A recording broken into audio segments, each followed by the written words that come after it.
and gals. How you doing?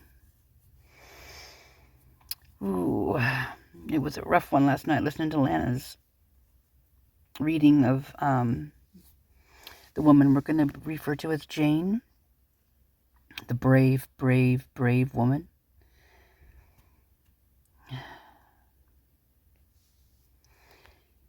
We're going to read the stuff that Lana did not read.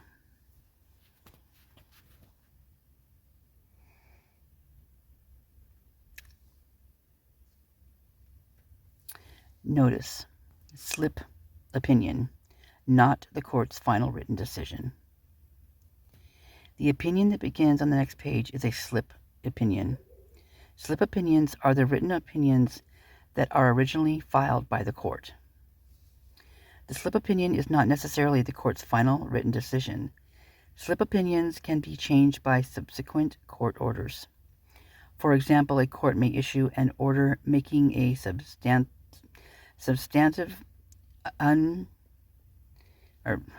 these are so close together, you guys, so you're going to have to bear with me. I'm going to probably screw up a lot on this. Plus, the way it's on how I see it, it's very light on the screen. So that doesn't help either. So,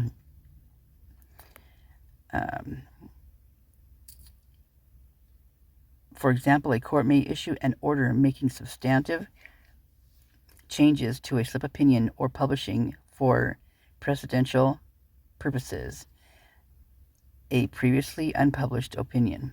Additionally, non-substantive, plus it's the first one talking this morning, so my tongue isn't ready to be doing this yet.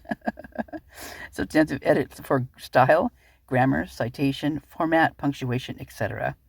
are made before the opinions that have precedential value are published in the official reports of court decisions.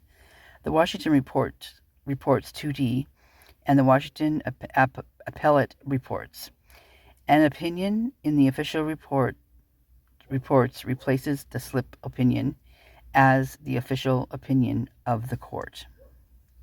The slip opinion that begins on the next page is for a published opinion, and it has since been revised for publication in the printed official reports.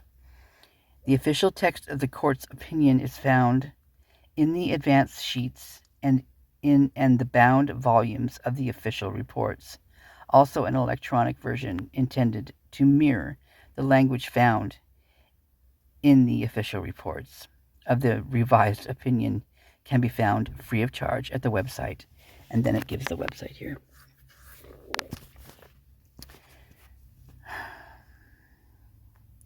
For more information about presidential published opinions, non-presidential unpublished opinions, slip opinions, and official reports, see this website and the information that is linked there.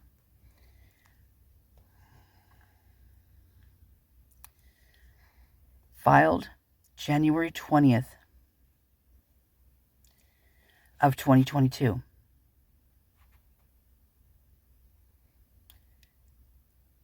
January 20th of 2022.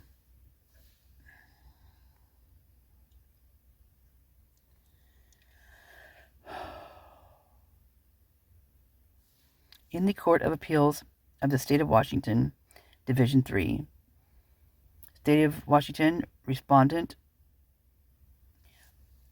Lars Bronson Braun. Appellant Fearing J. I'm not sure if that's just a it must be Jane. Jane's Fearing. Okay. Makes sense.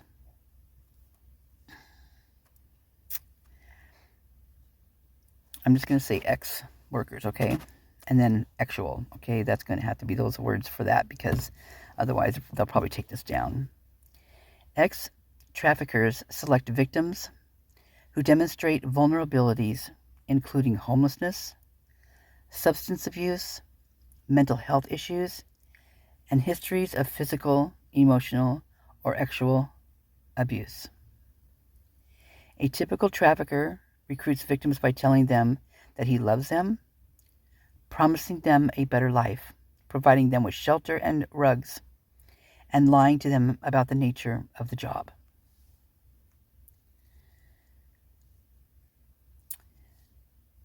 Traffickers control their victims through physical violence, actual violence, psychological violence, and grooming. Traffickers groom victims with promises and compliments, but escalate to physical abuse, sexual abuse, actual abuse, and death threats. They also use psychological violence, such as tearing a victim down, telling them they are worthless,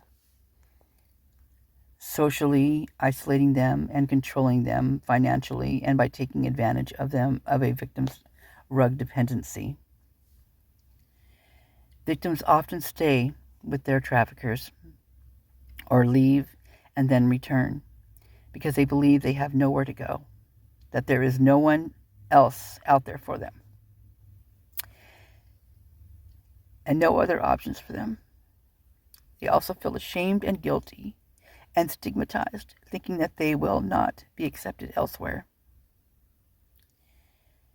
They are also afraid that if they leave, the traffickers will find them and harm them even more egregiously. This is a testimony of a woman in the testimony in the United States versus Carson.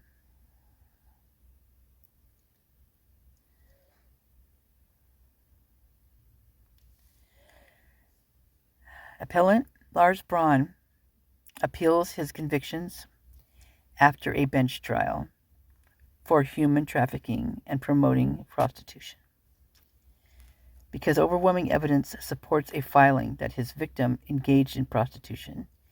As the result of Braun's manipulation, we affirm both convictions. We also reject Braun's contention that the trial court violated the appearance of fairness doctrine. We grant Braun's request for resentencing because his offender score included an early conviction of possessing a controlled substance. Facts.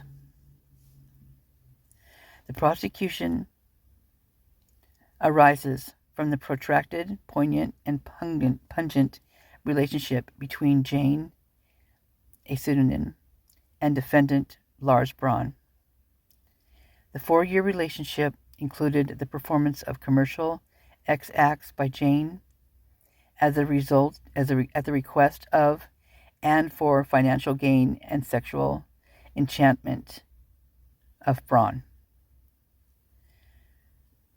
Braun's appeal raises two principal questions. First, whether Braun, within the meaning of Washington's human trafficking statute, meted forced coercion and fraud against Jane in fulfillment of one of the crime's elements. Second, whether the force, coercion, or fraud led to Jane's prostitution in satisfaction of a second element of the crime. Answers to these questions require a review of the law, a review of the language, intent, and history behind the RCW 9A.40.100, Washington's trafficking statute. Answering the questions also necessitates a narrative of Jane's remarkable story, remarkable not because of its singularity or the tragedy portrayed, but because of the prevalence yet hidden nature of trafficking, and because of the story's example of how enduring manipulation can implausibly result in the control of another's choices, even to the extent of causing the other to perform repulsive and dangerous acts. We glean the appeal's facts primarily from the trial testimony of Jane. In February of 2013, Jane began communicating with Lars Braun over the internet. Jane was then 20 years old and married. Braun was in his early 50s and also married. Jane lived in Spokane, and Braun resided in Ellensburg. Jane knew Braun's children through her husband, who socialized with the offspring. In her cyber messages to Braun, Jane expressed concern about the methamphetamine intake of Braun's children. At the time that Jane started writing Lars Braun, she commenced abusing alcohol. Her alcohol use created conflict in her marriage. By April 2013, Lars Braun and Jane spoke by phone or communicated by email several hours a day. Jane then admired Braun, 30 years her senior, as an accomplished intellectual. Jane divulged her marital problems, and Braun advised Jane to engage in an extramarital affair.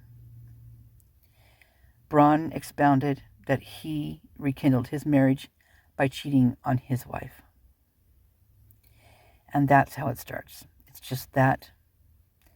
Whether you want to call that simple or not, in the scheme of things, it is.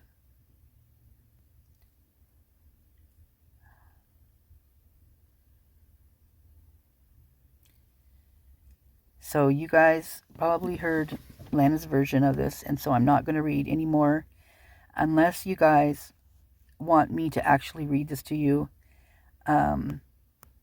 I can.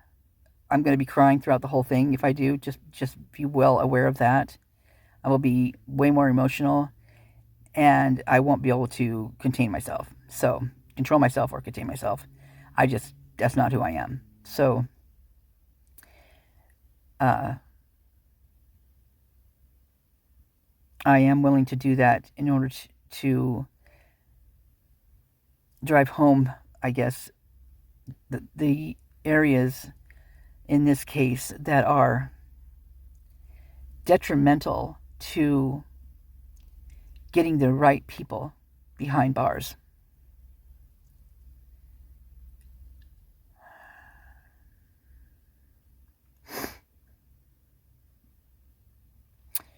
It is so important, because if just you get one or two out of this town, maybe that can do something. It's not going to stop things, I don't think, but it can't not help, right?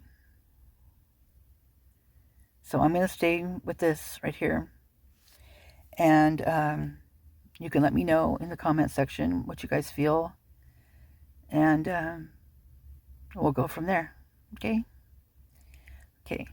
Say a little prayer for Jane, okay? Actually, say a lot of prayers for Jane. Jane, my heart goes out to you, and woman, just know that you too are loved, okay? All right, you guys, I'll be back with some other goodies I've found, and you guys have a great day. Go take off your shoes and your socks and go walk out in the grass, in the dew. If you got some dew from the morning, go walk barefoot for a while and ground yourself, and just put this back. Just let the universe suck this out, all this stuff right here that you just heard out of you. Just get rid of it. Jane, please do the same every day, because it's important to ground yourself and to release these toxins from your body